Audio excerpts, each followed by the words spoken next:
की लोच से संबंधित पिछले वीडियो में हमने मांग की लोच की दो विशिष्ट स्थितियों के बारे में डिस्कस किया था, जिसमें हमने ये देखा था कि यदि कीमत समान हो और दो मांग वक्र का ढाल अलग अलग हो तो उनमें मांग की लोच की तुलना कर सकते हैं, या मात्रा समान हो और दो मांग वक्र का ढाल अलग अलग हो तो वहां पर भी मात्रा समान होने पर भी मांग की लोच बराबर होगी, और कीमत एक ही कीमत होगी और अलग अलग ढाल वाले मांग वक्र होंगे तो भी वहां पर मांग की लोच बराबर होगी।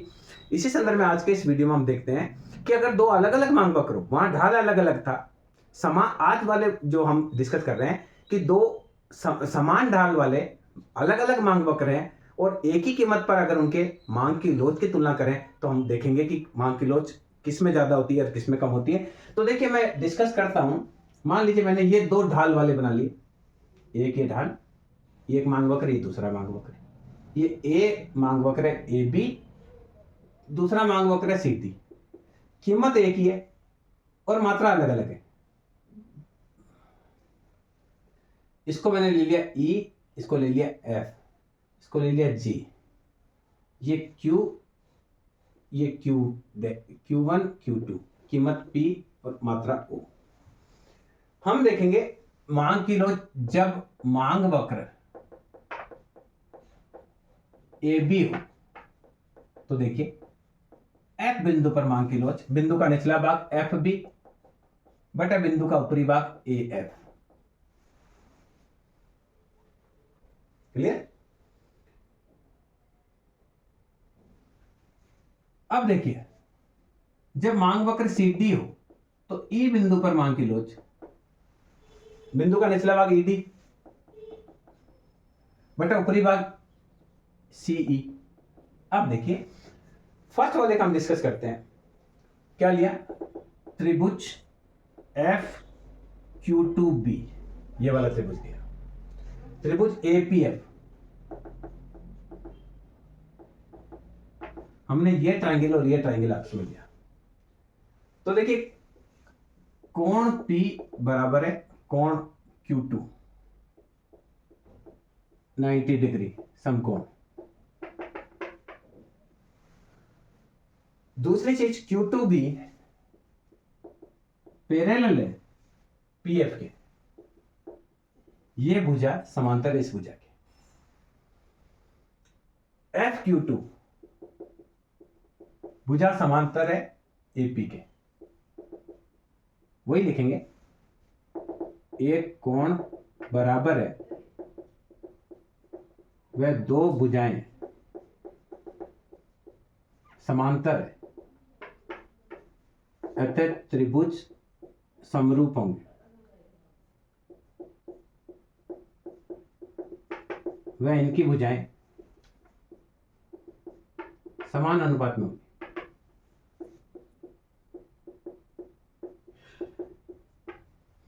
तो क्या करेंगे, अगर मैं एफ बी की जगह एफ क्यू टू लेता हूं, एफ बी की जगह एफ क्यू टू लेता हूं तो ए एफ की जगह लेना पड़ेगा एपी, और एफ क्यू टू की जगह मैं ओपी लिख देता हूं, क्योंकि देखिए एफ क्यू टू ओपी के बराबर है। तो आया ओपी बटे एपी, ये पहले की मान की लोच है। अब देखिए दूसरे की करेंगे, बार बार अब लिखने की जरूरत नहीं, दूसरे की हम डिस्कस करते हैं। दूसरे में मैंने एक ट्राइंगल लिया, ट्राइंगल EQ1D और ट्राइंगल CPE में क्या करना है, एंगल P बराबर एंगल Q1, 90 डिग्री समकोण। दूसरी देखेंगे, ये भुजा समांतर है इसके, देखिए Q1D पैरेलल है PE के और EQ1 पैरेलल है CP के। वही लिखेंगे वापस, वो की वही लैंग्वेज, चूंकि एक कोण बराबर है और दो भुजाएं समांतर है अतः त्रिभुज समरूप होंगे, बार बार मैंने लिख रहा हूं, और इनकी भुजाएं समान अनुपात में होगी। तो इसका मतलब मैं अगर ED की जगह EQ1 लिखूं, ED की जगह मैं EQ1 लिखूं तो CE की जगह CP लिखना पड़ेगा। वापिस समझिए, मैं ED की जगह, देखिए इस भुजा की जगह मैं ये लूं तो इस भुजा की जगह लेना पड़ेगा। अब EQ1 बराबर OP, और नीचे है सीपी। तो अब देखिए दोनों की मांग की लोच की तुलना देखो, ये आ गई दोनों की मांग की लोच, क्या आ गई, ई एफ और ई बिंदु पर, इस पर आई ओपी बटे एपी और इस पर आई ओपी बटे सीपी। देखिए इसमें ज्यादा का भाग दें और इसमें कम का भाग दें तो बड़ा आएगा ये, कैसे, देखिए मान लो ये है 10 सेंटीमीटर, कितना है 10, तो यहां पे भी 10, यहां पे भी 10, ठीक है। अब ये वाला है 5 और ये वाला है 2, तो एपी बराबर 5 और ये कम है ये 2, तो ये आएगा 2, ये आएगा 5, ग्रेटर कौन सा आएगा ये। इसका मतलब क्या है कि मांग की लोच एफ, हम बोलेंगे मांग की लोच ई बिंदु पर ज्यादा होगी, मांग की लोच एफ बिंदु, उल्टा लिखा, उधर ई ज्यादा है तो यहां लिख दिया। इसका मतलब है यदि दो अलग अलग समान ढाल वाले दो अलग अलग मांग वक्र हैं तो एक ही कीमत पर निचले वाले मांग की, आप वैसे भी देखिए यह निचला हिस्सा ज्यादा है ऊपरी हिस्सा कम है, यहां दोनों बराबर है, दोनों बराबर है तो हम देखेंगे तो यहाँ आएगी मांग की लोच इकाई के बराबर, और यहां देखेंगे ये ज्यादा है ये कम है तो मांग की लोच यहाँ आएगी ग्रेटर देन 1। तो यहां देखेंगे तो हम ये कहेंगे कि यदि दो अलग अलग ढाल, अगर दो समान ढाल वाले अलग अलग मांग वक्र हैं तो एक ही कीमत पर जो मांग की लोच है वो निचले वाले वक्र पर ज्यादा होगी, ऊपर वाले वक्र पर कम होगी, ये मैंने आपको प्रूव करके बताया। अब मान लो एक ही मात्रा हो तो उसको भी हम डिस्कस कर लेते हैं कि अगर एक ही मात्रा पर मांग की लोच की तुलना करनी हो तो किस प्रकार से करेंगे। हमने क्या लिखा, एक ही मात्रा पर दो अलग अलग मांग वक्रों पर मांग की लोच की तुलना करनी है, क्या है, हमको यहां क्वांटिटी सेम लेनी है, तो हमने क्या करना है, ये एक मांग वक्र ए बी, दूसरा मांग वक्र सी डी, मांग समान लेनी, ये मात्रा समान ले ली मैंने क्यू, ये कीमत P, ये कीमत P1 और ये P2। मांग की लोच एक E बिंदु है एक F बिंदु है, ये मैंने D बिंदु ले लिया। अब देखिए F बिंदु पर मांग की लोच FB बटे FA, और जब कौन सी है AB मांग वक्र हो और CD मांग वक्र हो तो E बिंदु पर मांग की लोच निकालेंगे तो ED बटे CE। देखिए आपको भी ऐसे दिख रहा होगा ये बड़ा है ये छोटा है, यानी मांग की लोच इस पे ज्यादा है, ये लगभग बराबर है यानी ये कम है। अगर यूं देखें तो यहाँ मांग की लोच ग्रेटर देन 1 आएगी और यहाँ 1 आएगी, तो हम कह सकते हैं, पर अभी देखिए हम उसको प्रूव करके देखेंगे, हमको दिख तो रहा है पर हम इसको प्रूव करके देखेंगे। पहली चीज में देखेंगे ए बी पर हमने मांग की लोच ली एफ बी बटे एफ ए, त्रिभुज लिया एफ क्यू बी और त्रिभुज A P to F,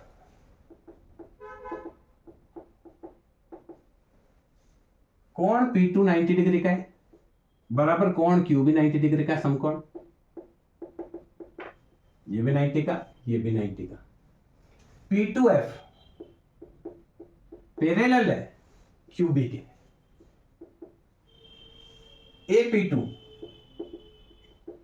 parallel है FQ के। तो वही देखिए सेम वो कि वही बार बार उसको लिखने की जरूरत नहीं। यदि एक कोण बराबर है और दो भुजाएं आपस में पैरेलल है, समांतर है, तो त्रिभुज समरूप होंगे, अर्थात इनकी भुजाएं समान अनुपात में होगी, ये मैथमेटिकल नियम। अगर मैं एफ बी की जगह क्यू बी लिखूं, क्या लिखूं, इस भुजा की जगह मैंने क्यू बी लिखा, तो ए एफ की जगह मुझे P2F लिखना पड़ेगा, तो ये क्यू बी बटे ओ क्यू लिख सकते हैं, ये क्यू बी ये ओ क्यू, क्यों कि P2F बराबर है ओ क्यू। तो ये आपका आ गया, फर्स्ट वाला आ गया क्यू बी बटे ओ क्यू, यानी एफ बी की जगह ले लिया क्यू बी, ए एफ की जगह या P2F की जगह ओ क्यू लिखा, क्लियर। अब देखिए दूसरे वाले को देखते हैं, जब वक्र जो है मांग वक्र जब CD है तो देखिए त्रिभुज लेते हैं ये वाला और ये वाला, त्रिभुज EQD और त्रिभुज दूसरा लेते हैं CP1E,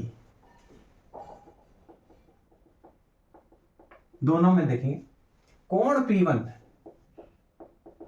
बराबर है कोण Q, दोनों समकोण।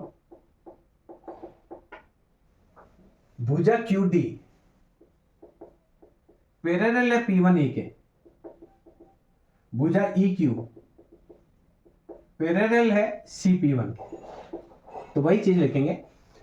इस स्थिति में दोनों त्रिभुजों में एक कोण व दो भुजाएं समांतर है, इस कारण से त्रिभुज समरूप होंगे, अर्थात इनकी भुजाएं समान अनुपात में होगी। समान अनुपात में होगी तो हमारे पास पहले जो था ED बटे CE था, तो मैं अगर ED की जगह OQ लेता हूं, अगर मैं ED की जगह OD लेता हूं QD, तो मुझे CE की जगह P1E लेना पड़ेगा, और P1E बराबर OQ है, तो QD बटे OQ, यानी ये हो जाएगा QD बटे OQ। देखो दोनों में नीचे OQ है, दोनों में नीचे OQ है। अब देखिए, अब आप इसको निष्कर्ष पर आएंगे। मान लीजिए ये है 5, और मान लीजिए ये वाला जो है ये हिस्सा है 10, और ये वाला हिस्सा है 4, और ये वाला हिस्सा है 2। तो देखिए नीचे देखिए, elasticity on F, elasticity upon E, QB बटे OQ, QD बटे OQ। आप इसको बराबर मान रहे हैं, तो अभी देखिए सबको, इसको कुछ भी मान सकते हैं आप, मैं 10 मान रहा हूं या कुछ भी मान रहा हूं, उससे कोई फर्क नहीं पड़ता। आप देखिए, मान लीजिए मैंने इसको मान लिया 4, ओके, ये भी 4 है, वो आपका 2 है। चलिए इतना ही रख देते हैं, बार बार चेंज नहीं करते। तो OQ इसमें भी 4, इसमें भी 4, दोनों में OQ, दोनों में 4। QD का मान है 4 है, और QB 4 और 2 6, तो ये आएगा 1.5, ये आएगा 1। बड़ा कौन सा हुआ? ये बड़ा हुआ, ये बड़ा हुआ, ये बड़ा हुआ, ये। यानी मांग की लोच F बिंदु पर ज्यादा होगी मांग की लोच E बिंदु की तुलना में। इस प्रकार से यदि एक समान मात्रा है तो ऊपर वाले मांग वक्र पर मांग की लोच ज्यादा होगी, नीचे वाले मांग वक्र पर मांग की लोच कम होगी। मांग वक्र दोनों समान ढाल के हैं पर अलग अलग है, ढाल दोनों का बराबर है पर दोनों मांग वक्र अलग अलग है। तो अगर एक ही मात्रा पर करेंगे तो ऊपर वाले मांग वक्र पर मांग की लोच ज्यादा होगी, नीचे वाले पर कम होगी। वैसे भी हम देख रहे थे कि ये बड़ा है, ये कम है, तो यहाँ ग्रेटर देन 1 आ रहा है, और ये दोनों लगभग बराबर दिख रहे हैं, ये और ये, तो यहाँ एक बराबर 1 आ रहा है। तो इस प्रकार से अगर आपको नेट की परीक्षा में या पीजी की परीक्षा में कुछ स्पेशल केसेस के बारे में डिस्कस करने के लिए कहा जाए तो ये वीडियो आपके लिए बहुत उपयोगी रहेंगे। सामान्य रूप से इकोनॉमिक्स में, कॉलेज में टीचर्स भी या प्रोफेसर्स भी इन चीजों को डिस्कस नहीं करते हैं। मैंने एक प्रयास किया है कि आपको गहन से गहन जानकारी दूं ताकि आप आराम से इकोनॉमिक्स में नेट कर पाएं। हमारे इकोनॉमिक्स में क्या है, एक पर्टिकुलर जगह से नेट हो रही है, बाकी बच्चे कम कर पा रहे हैं। तो एक प्रयास हमारा है कि ज्यादा से ज्यादा बच्चे इकोनॉमिक्स में नेट करें और ज्यादा से ज्यादा बच्चे इस सेक्टर में रोजगार प्राप्त करें। इसी उद्देश्य के साथ हम ये वीडियो बनाने की कोशिश कर रहे हैं। हम कहाँ तक सफल है ये तो आपके कमेंट हमें बताएंगे। मैं समझता हूँ ये वीडियो आपके लिए उपयोगी रहेगा। धन्यवाद।